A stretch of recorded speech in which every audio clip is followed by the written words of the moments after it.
আসসালামু আলাইকুম এভরিওয়ান। বিচ্ছেদ গল্পের ৪ নাম্বার পর্ব। তো চলো বেশি কথা না বলে গল্প শুরু করা যাক।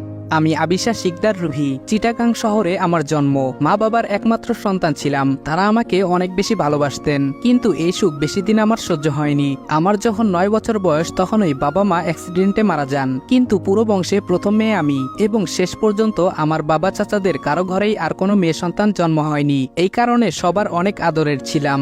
দাদা দাদু আর বড় চাচা চাচির চোখের মণি ছিলাম সবসময়। আমার দাদা সেই এলাকার চেয়ারম্যান ছিলেন, আর জমিদার পরিবারের হওয়ার সুবাদে দাদা চাইতেন না আমরা কখনো আলাদা থাকি। আমাদের সব ডিসিশন উনি নিতেন, এই জন্য সবার বাড়ি একদম পাশাপাশি ছিল। আমার বয়স যখন ১২ তখন বড় চাচার ছেলে সাকিব, ও আমার ৫ বছরের বড় ছিল। ওকে চাচির বোনের কাছে লন্ডনে পাঠিয়ে দিয়েছিল। ওর যাওয়ার মত ছিল না, তাই ও অভিমানে বলেছিল আর কখনো দেশে ফিরবে না। দাদু মারা যাওয়ার ১ বছর পরে, প্রায় ৬ মাস আগে, সে হঠাৎ দেশে ফিরে আসে, কারণ বড় চাচুর হার্টের অসুখ ধরা পড়েছিল। সেদিন মাত্র আমার ফাইনাল এক্সাম শেষ হয়েছিল। আমি খুব খুশি ছিলাম। এই এক্সামটা নিয়ে সবগুলো অনেক ভালো হয়েছিল। বাসায় ফিরে দাদুমণির খোঁজ করতেই কাজের মেয়েটা বলে দাদু নাকি বড় চাচার বাসায় গিয়েছে। আমিও এক প্রকার দৌড়ে চাচুর বাসায় গিয়েছিলাম। তখন ওই বড় হওয়ার পর সাকিব প্রথম আমাকে দেখে। স্বাভাবিকভাবেই কথাবার্তা হয় তার সাথে। আমি বুঝতে পারিনি ওর মনে আমাকে নিয়ে কি রকম চিন্তা ভাবনা কাজ করছে।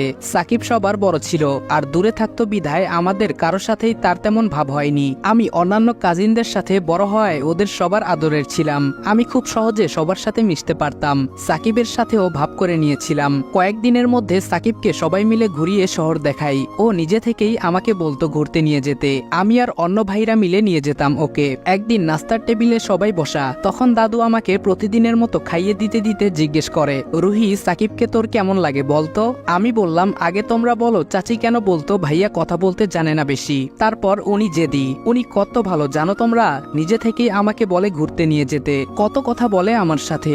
এমনকি আমাকে কাল ভাইয়া একটা শাড়িও কিনে দিয়েছে। ভাইয়া অনেক সুইট। আমি এই কথাটা স্বাভাবিকভাবেই বলেছিলাম, কারণ সাকিব আমার কাছে অন্য সব ভাইয়াদের মতোই ছিল। তাকে আমি নিজের ভাই মনে করেছিলাম। কিন্তু চাচু আমার সাথে সাকিবের বিয়ে ঠিক করে ফেলবে তা আমি ভাবতে পারিনি। সাকিব নাকি চাচির কাছে বলেছিল সে আমাকে বিয়ে করতে চায়। এই জন্য চাচা চাচি আর দাদি সবাই খুশি হয়েছিল যে আমাকে অন্য কোনো ঘরে দিতে হবে না। তাদের কোনো টেনশন থাকলো না। বিকেলে দাদুমণি মিষ্টি সহ আমাকে এসে এই খবর শোনায়। আমি হতবাক হয়ে যাই। এমন কিছু আমি স্বপ্নেও ভাবতে পারিনি। তখনই অনেক কষ্ট হয়। আমি সাথে সাথে চাচুর বাসায় যাই। দেখি সবাই অনেক চিন্তিত। চাচু বসে আছে, ডাক্তার তাকে চেক করছেন। ডাক্তার বলল উনাকে কোনো রকম টেনশন দিবেন না, উনার অবস্থা অতটা ভালো না, তাই বেশি এক্সাইটেড হওয়া উনার জন্য সমস্যার সৃষ্টি করতে পারে। সবাই এদিকে খেয়াল রাখবেন। ডাক্তার যাওয়ার পরে শুনলাম চাচু বিয়ের প্রিপারেশন নিয়ে ভাবছিলেন কিভাবে কি করবেন। এসব নিয়ে তিনি অসুস্থ হয়ে পড়েছেন। আমি কিছু না বলে বাসায় চলে আসি। সেদিন অনেক কান্না করেছিলাম। যারা এত ভালোবেসে বড় করেছে তারা সবাই আজকে অনেক খুশি, কিন্তু আমি তো মন থেকে সাকিবকে নিয়ে কিছু ভাবতে পারছি না। তখন মাকে অনেক বেশি মিস করছিলাম। এত জীবনে চাচা চাচি দাদা দাদি কেউ মা বাবার অভাব বুঝতে দেয়নি, কিন্তু সে রাতটা আমার জন্য পাহাড়ের মতো কঠিন লাগছিল। পরদিন থেকেই বাসায় বিয়ে বিয়ে একটা আমেজ তৈরি হয়ে গিয়েছিল। আমি চুপচাপ সবার সব দেখছিলাম। দাদা আমাকে অনেক ভালোবাসতো। উনি চাইতেন আমি উকিল হই, কিন্তু ডাক্তার হওয়া আমার স্বপ্ন ছিল বিধায় আমাকে মেডিকেলে পড়িয়েছিলেন। আজকে উনি যদি বেঁচে থাকতেন তাহলে হয়তো আমাকে সাকিবের সাথে বিয়ে দিতেন না, কিন্তু আজকে কাউকেই বলতে পারছি না। এদিকে মোটামুটি সাকিবের ফ্রেন্ড, অফিসের কলিগ সহ সবাইকে জানানো হয়ে গেছে যে সে আমাকে বিয়ে করছে। এঙ্গেজমেন্ট হতে আর ৩ দিন বাকি। চাচু আমাকে ডেকে বলেন, মা, তোমার শরীর খারাপ? কিছুদিন ধরে আমার মেয়েটাকে এমন কেন লাগছে? আমি বললাম, না চাচু, চাচু না, আমাকে আজকে থেকে বাবা ডাকবে। এটা শুনে আমি কেঁদে উঠি। চাচু আমাকে মাথায় হাত বুলিয়ে দিয়ে জিজ্ঞেস করে কি হয়েছে আসলে। তখন আমি চাচুকে বলি এই বিয়ে আমি করতে চাই না। উনি কিছুক্ষণের জন্য চুপ থাকেন। এরপর আমাকে বলেন, করতে হবে না, তুমি আমার মেয়ে, আমার ভাইয়ের শেষ স্মৃতি। তোমার মন যদি সাকিবকে না চায় তাহলে জোর করে বিয়ে দিব না আমরা। সেদিন রাতেই চাচা সবাইকে বলে আমার মেয়ে এখন বিয়ে করতে চায় না, তাই সাকিবের সাথে ওর বিয়েটা হবে না। তবে সাকিব বড় হয়ে গেছে, ওর জন্য একটা ভালো মেয়ে দেখে আমরা তাড়াতাড়ি বিয়ে করিয়ে দেব। প্রথমে চাচি দ্বিধা করলেও পরে সম্মতি জানালো। আমি খুব খুশি হয়ে গিয়েছিলাম। ভেবেছিলাম সব ঝামেলা শেষ। বরাবর রাতে আমি কখনো একা ঘুমাতে পারি না। আমি ভয় পাই দেখে সব সময় হয় দাদু না হয় চাচা চাচির সাথে রাতে ঘুমাতাম। সেদিন রাতে দাদুর খুব জ্বর হয়েছিল, তাই চাচিও রাতে আমাদের বাসায় থেকে গিয়েছিলেন। কিন্তু মাঝরাতে তার জ্বর এত বেড়ে যায় যে চাচি আমাকে বলে তোমার চাচুকে ডেকে নিয়ে আসো। চাচির কাছ থেকে চাবি নিয়ে আমি চলে যাই। রাত তখন 2:45 মতো ছিল। আমি চাচুর বাসায় ঢুকে তার রুমে যাই। কথাটা বলতে রুহি যেন আটকে উঠল। চোখে মুখে স্পষ্ট ভয়ের ছাপ দেখতে পাচ্ছে ইরাদ। রুহির হাত কাঁপছে। ইরাদ নিজের অজান্তেই ওর হাত আলতোভাবে ধরে বলল, কি হয়েছে তারপর? রুহি বলল, রুমে গিয়ে দেখি সাকিব চাচুকে বালিশ চাপা দিয়ে বলছে, আমি রুহিকে চাইছি, আপনি দিলেন না। এখন এই দুনিয়ায় আপনার আর দরকার নাই। আমার চাওয়া পূরণ না হলে সবার পরিণতি এমন হবে। চোখে মুখে তার হিংস্রতা প্রকাশ পাচ্ছে। আমার চাচুর হাত পা তখন নিথর হয়ে পড়ে আছে অলরেডি। আমি সামনে গিয়ে ওকে ধাক্কা দিয়ে সরিয়ে দেই। আর চাচুর পালস চেক করে দেখি উনি আর আমাদের মাঝে নেই। তখনই উঠে সাকিবের গালে একটা চড় লাগিয়ে কাঁদতে কাঁদতে বলি, তুমি মানুষ নাকি পশু? এটা কি করলা তুমি? আমার চাচু। তখনই সাকিব বলল, আমি তোকে ভালোবাসি, তোর জন্য অমানুষ হইছি। আমি বললাম, আমি সবাইকে এখনই বলে দিব, তোকে পুলিশে দিব, দাঁড়া। তখন ও সাথে সাথে আমার মুখ চেপে ধরে, এরপর আমার মুখ বেঁধে টেনে হিচড়ে গাড়িতে করে কোথায় যেন নিয়ে যায়। আমি সেন্সলেস হয়ে পড়ি। এরপর যখন হুঁশ ফিরে তাকিয়ে দেখি একটা রুমে আমি চেয়ারের সাথে বাঁধা অবস্থায় বন্দি। রুমটা একদম পর্দা দিয়ে বন্ধ, কেউ নেই আশেপাশে। অনেক চিৎকার করেও লাভ হলো না। একে তো নিজের চাচাকে হারানোর দুঃখ, দ্বিতীয় সেই খারাপ লোকটাকে শাস্তি দিতে না পারার দুঃখ। অনেকক্ষণ পরে সেই জানোয়ারটা আসলো। এতক্ষণে আমার শরীরে কোনো শক্তি আর নেই। আমি আপ্রাণ চেষ্টা চালিয়েছি নিজেকে চেয়ার থেকে মুক্ত করার, কিন্তু পারিনি। সামনে এসে সাকিব আমাকে বলে, বাসায় মিথ্যা একটা চিঠি দেখিয়েছি আর বলেছি তুই বয়ফ্রেন্ডের সাথে পালিয়ে গেছিস, আর এটা পরে আব্বু মরে গেছে। সবাই তোকে আর দেখতেও চাচ্ছে না। দে আর হেট ইউ রুহি। আর তোর কথা কেউ মানবে না, কারণ আমাকে তুই বিয়ে করতে চাস না, এজন্য বানিয়ে কিছু বলতে পারিস। এরকম অনেক হিন্ট আমি 2 দিনে সবাইকে দিয়ে দিছি। 2 দিন তোকে আমি প্যাথেটিন দিয়ে ফেলে রাখছিলাম। নাও মাই ওয়ার্ক ইজ ডান। তাই এখন তোর একটাই ওয়ে আছে, আমাকে বিয়ে করে চল বাসায়। আমি বলবো তোকে বুঝিয়ে নিয়ে আসছি, তোকে যেন মেনে নেয়। ও এটা বলার সাথে সাথে আমি ওর মুখে থুতু দেই। এরপর ও আমাকে অনেক অনেক মারে। এভাবে আরো একদিন কেটে যায়। আমি বুঝতে পারি আমার শরীরে আর কোনো শক্তি নেই। পরের দিন একই সময় ও আবারও আসে। আজকে ওর চেহারায় হাসি। রুমে ঢুকে আমাকে বলে, তুই এভাবে না হোক অন্যভাবেই না হয় আমার হবি। আজকে তোর সাথে বাসর করে ফেলবো, তারপর বিয়ে না করে কই যাবি? আর বিয়ে না করলে নাই করলি, আমার সমস্যা নাই। কথাটা শুনে আমার কলিজার পানি শুকিয়ে যায় আর আমার মাথায় বুদ্ধি আসে, কিন্তু গলা দিয়ে কথা বলার শক্তি নেই। আমি ওকে আস্তে করে বলি, দাঁড়াও, আমি তোমাকে বিয়ে করব। এটা শুনে ও সাথে সাথে হাঁটু গেড়ে আমার সামনে এসে বসে। সাকিব বলল, কি বললে? আমি বললাম, বিয়ে করব তোমাকে, এভাবে কিছু করো না প্লিজ। ওর চোখ চকচক করছে খুশিতে। সাকিব বলল, কখন করবি? আমি বললাম, আমাকে একটু সুস্থ করে দাও, তারপর। ও খুশি হয়ে আমাকে খেতে দিল। আমি খেয়ে ওকে হাসি মুখে কিছু ভিটামিনের নাম দিলাম। ও আমাকে সেগুলো এনে দিল। আমি একটা জিনিস বুঝতে পেরেছিলাম, ওকে আমার টেকনিক্যালি হ্যান্ডেল করতে হবে, তাই ঠিকমতো খেয়ে আমি সুস্থ হই। এরপর ও বলে, চল বিয়ে করি। সেদিন প্রথম আমি বের হই এতদিন পরে। আশেপাশে সব মানুষ অচেনা। কিছুক্ষণ পর দেখি কাজী অফিস। আমরা যখন ঢুকতে যাব তখনই দেখি রাস্তার পাশে ইট রাখা। একটা হাতে তুলে সাহস করে নিয়ে সাকিবের মাথায় আঘাত করি। এরপর ও সাথে সাথে অজ্ঞান হয়ে পড়ে যায়। ওর পকেট থেকে হাতিয়ে যা কিছু টাকা পাই তা নিয়ে আমি পালিয়ে যাই। সবকিছু দেখে আমি অবাক। আমাকে শিফট করে রাজশাহী জেলাতে এনে ফেলেছে। সে সময় ঢাকার একটা ট্রেন ছিল। আমি উঠে পড়ি কিছু না বুঝেই, কারণ সাকিব যদি এসে পড়ে তাহলে আমাকেও শেষ করে দিবে। তারপর সেদিন রাতেই ঢাকা আসি আমি। কিন্তু রাস্তার খারাপ ছেলেরা আমাকে বিরক্ত করছিল। আমি এতটা সময় বৃষ্টিতে ভেজার ফলে জ্বর হয়ে যায় আর তাদের ভয়ে দৌড়াতে থাকি। তখনই আপনার বাসার দিকে চোখ পড়ে। দেখি কোনো দারোয়ান ছিল না। আমি বাঁচার জন্য ভেতরে ঢুকে পড়ি আর আপনি গেট খুলতেই কান্না করতে করতে সেন্সলেস হয়ে যাই। আমার জীবনটায় আমি শুধু হারিয়েই এসেছি। তারপরেও সবকিছু মেনে নিয়েছিলাম। আর যখন সাকিব আসে তখন আর ভালো কিছুই হয়নি আমার সাথে। আমি জানি না আমার কি হবে। এই জীবন এখন অর্থহীন। পরন্ত বিকেলে সোনালি রোদ জানালা দিয়ে রুহির ওপরে পড়ছে। ও নিচের দিকে তাকিয়ে কথাগুলো বলছিল।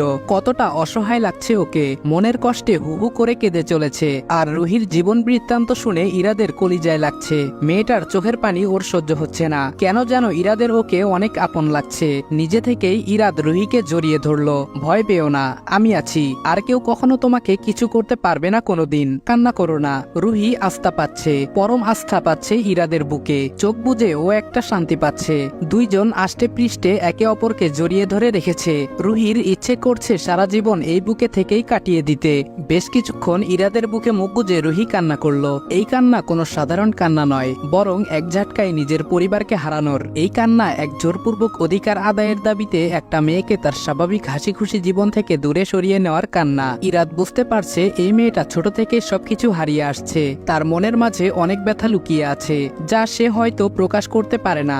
যা কিছু ঘটে গেছে তাতে তারও কোনো দোষ নেই, সে কেন ভয় নিয়ে বাঁচবে? তাকে একটা স্বাভাবিক জীবন ইরাদ দিবে, তাকে সব রকম দুঃখ থেকে ইরাদ নিজের সর্বোচ্চ দিয়ে বাঁচিয়ে রাখবে। কেন এমন লাগছে ইরাদ জানে না, কিন্তু এই অনুভূতিটা মন্দ না, বরং একটা দায়িত্ব আর সুখ দিচ্ছে ওকে। বেঁচে থাকার একটা টান লাগছে এই দুনিয়ায়। রুহির কান্না কমে এসেছে কিছুটা, তবুও ইরাদের বুকে লেপ্টে আছে ও। কেন যেন কথাগুলো বলতে ওর ভয় হয়। ইরাদ আলতো করে রুহির মাথায় হাত বুলিয়ে দিতে দিতেই জিজ্ঞেস করলো, শপিং মলের ছেলেটা কে ছিল?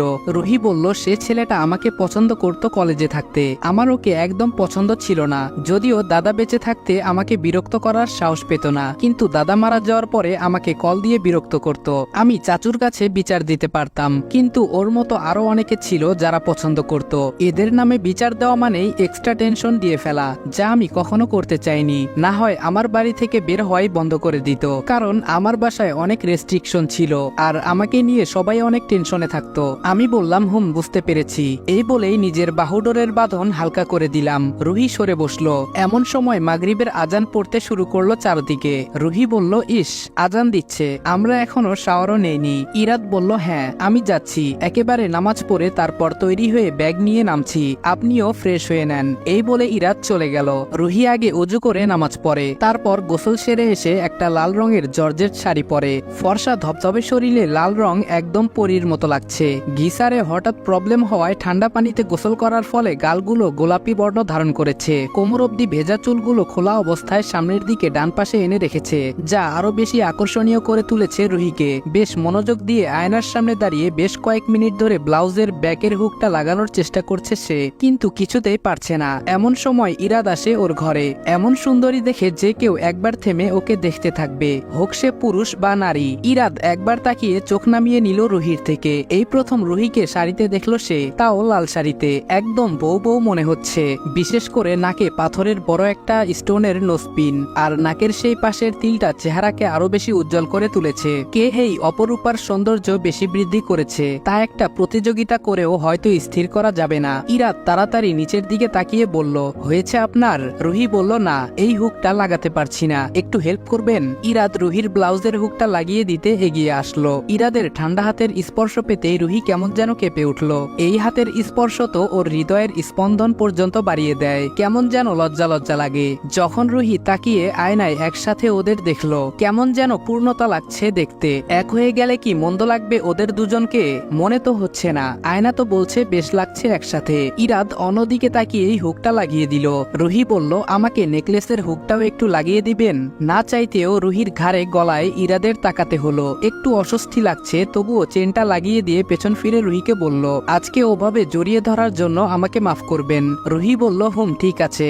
ইরাদ বলল, আপনি আস্তে ধীরে রেডি হন, সমস্যা নেই, আমি ব্যাগগুলো গাড়িতে পাঠিয়ে দিচ্ছি ড্রাইভারকে দিয়ে, আমরা একেবারে এশার নামাজ পড়ে রওনা দিব। রুহি আয়নায় নিজেকে দেখছে আর ভাবছে, ইরাদের কত ফর্মালিটি, একদম ঢং। ওকে ধরেছে বলে সরি বলছে, কিন্তু ওর মনে যে একদম গেঁথে গেছে ও। কোনো পারমিশন ছাড়াই এটা কি ঠিক করেছে? এই অধিকার কি রুহি ওকে দিয়েছিল? তাহলে সেই হিসেব কে করবে? রুহির জীবনে ইরাদই প্রথম পুরুষ যে ওকে এভাবে স্পর্শ করেছে, আর রুহিও সেটা স্বেচ্ছায় গ্রহণ করেছে। আজকে আয়নায় এভাবে ব্ল্যাক স্যুটে ইরাদকে ওর সাথে দেখে ও বুঝে গেছে ওদের জুটিতেও মানায়। মনে হচ্ছে এতদিনে নিজের স্বপ্নের পুরুষের দেখা মিলেছে। এই ছেলেটাকে ছাড়া ওর জীবনটা চলবে না। ওকে যে নিজের স্বামী হিসেবে চায় রুহি। এই নাটকে নিজেকে ইরাদের স্ত্রী হিসেবে বলতেই ওর এত ভালো লাগছে, তাহলে বাস্তবে এমন হলে কতই না ভালো লাগবে। কথাগুলো ভেবে একা একাই লাজুক হাসি দিচ্ছে রুহি। মন যেন নতুন স্বপ্ন দেখতে শুরু করেছে ইরাদকে নিয়ে। এই স্বপ্ন অনেক বেশি রঙিন, যার গাঢ় রং হৃদয়কে রঙিন করে তুলেছে অদৃশ্য এক রংধনুতে। এশার নামাজ শেষ করে রুহি ঘর থেকে বের হলো। বেশ সুন্দর করে সেজেছে আজকে। ঠোঁটে লাল লিপস্টিক, গালে হালকা ব্লাশ অন, চোখে মাস্কারা, লম্বা সিল্কি চুলগুলো খোলা, নাকে হোয়াইট সেই নোজপিনটাই আছে, গলায় পাতলা একটা চেন, কানে সুন্দর দুইটা টপ পরেছে, এক হাতে একটা ঘড়ি আর এক হাতে একটা হোয়াইট ব্রেসলেট। মেয়েটার সাজের ধরন এত সুন্দর। অন্য কোনো ছেলে যদি ইরাদের জায়গায় থাকতো এতদিন রুহির সাথে কাটিয়ে রুহির প্রেমে হাবুডুবু খেত, কিন্তু ইরাদ ওকে এমন কিছুই বলে না,